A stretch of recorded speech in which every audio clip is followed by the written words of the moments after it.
right, I'm going to show you how to create a logo that looks something like what you see on your screen right now. So open up Pixlr. I went to create new. I always do full HD. Size doesn't really matter, so just leave it whatever it is. And I'm going to start out. If you notice, I did a gradient background here. So I just went to gradient here, and I did radial instead of linear. And then I wanted a gray and a black, but I wanted the colors reversed. I wanted white on the forefront and black on the background. So I clicked on this little arrow. You click on the color here, and I switched this over to white. And then I clicked on this little arrow here. I clicked on the color, and I didn't do black. I just did more of a dark gray, and I clicked OK. And then I just put my mouse directly in the center of the screen, and I went to the back, and it kind of puts the white circle, notice, with the gray going out. So that's how I did that. Okay, the next thing I did was I drew my circle. So I added a layer, empty, and I went to shapes, and I had my circle there. And make the strokes however thick that you want them to be. Make sure your fill is off. I'll make sure my color is black. Okay, I'm going to hold Shift, and I'm going to draw a circle. And remember, if you want it perfectly centered, make sure you get those purple guides right there for you. All right, we're going to start with our text layer. So I'm going to click on the T for text, and I'm going to add text.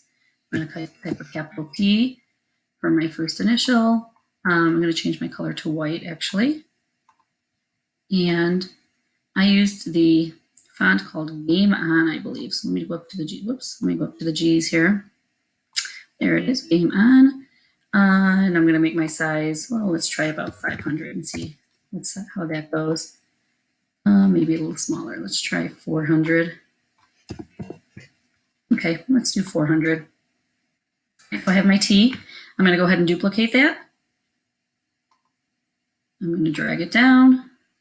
I'm going to edit, and I'm going to change that to my S, and I'm going to click off of it. And you're going to arrange those however you want them to be arranged. So you get to place them where you want to place them. Yeah, that looks pretty decent. Maybe I'll move the S up a tiny bit. Okay, I'm going to go ahead and I'm going to merge down. So my T and the S are all in one layer, and I'm going to actually do the same thing and make the circle all in one layer as well. So now if I wanted to move everything, this is all one layer, okay? All right, I'm going to go ahead and I am going to bring in my background. So I'm going to add a layer, image. I went to the internet and I just typed in colorful galaxy. You can put any type of background that you want. I'm going to click open. It looks like it's taking up the whole thing, so I'm good. I'm going to click on my text layer here. I'm going to go to select, and I'm going to select the pixels.